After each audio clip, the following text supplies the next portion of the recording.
This is Jelinek with a few of my favorite apps that I discovered on the Chrome App Store today. I'll start with the two of the apps that I downloaded onto my computer.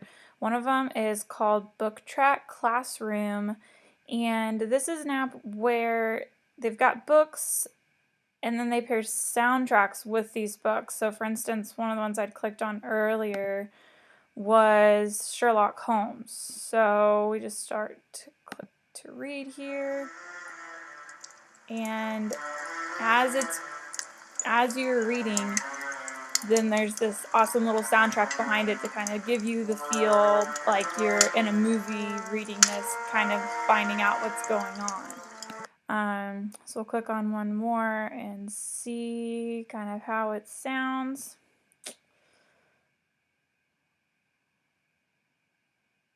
Here we go, we'll just do this one.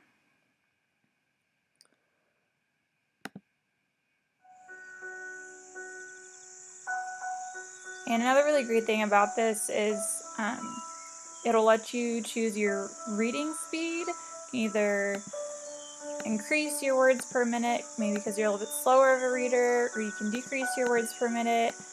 I think this would be a great tool to use with English students so that it could help them quicken their reading speed, while also keeping them engaged in the text by having this background sound while they're reading. So that's something I would use for English classes. I also am hoping to either teach a newspaper or yearbook class too in high school. So another great app I found was Polar Photo Editor 3. And this app just seems really easy. I mean, not quite as complicated as Photoshop can be. So, and I found it just really easy to use. So you just easily just import a photo and find one that I had picked out really quick. So you just double click it, import it, no problem. You can add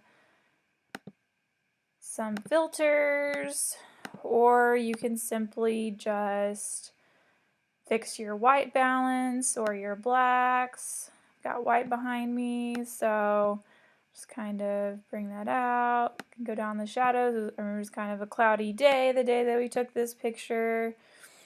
And then another great thing even about it is up here you can find your history, and it basically is saying that you never have to go back and keep clicking undo, undo, undo. You can just go to a point where you liked what you had and restart at that point. So you can go back to where it was icy or lit and then go from there. Another one that I found that I liked, these were online, was I really liked Quizlet. Again, this could be used in an English classroom just to easily prepare students for quizzes. So for example, literary terms, quiz number 1, we're going to go through some of the literary terms to begin with: allegory, alliteration, allusion, anagram, analogy. So I would just put in the terms, type in the definitions, post it online for the kids, easy enough. They are ready to study. And the last website I found I really liked, and I've been using this some also in some of my other examples for this class, is News ELA.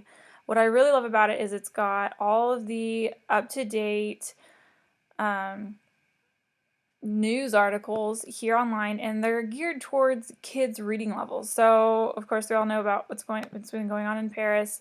So we'll just click on this article, and it's got it set for a middle grade reading level. But here we can drop it down to 640 so that the text is really simple to read. Gunmen launched several attacks in Paris on Friday night. Paris is the biggest city in France. The attacks were well planned. They took place at about the same time. And we could even go to the maximum, and that's for like our 12th grade students that are ready to go into college, and then they can read a much more mature reading level here as they read about the news. But then also if you have students who aren't quite as good with the reading level, even in a higher grade, they can choose the reading level that helps them. And then also with this website, if you are logged in, you can do quizzes as well, and you can kind of track students' progress that way. So those are just a few of the websites and apps I found on Google Chrome that I really liked.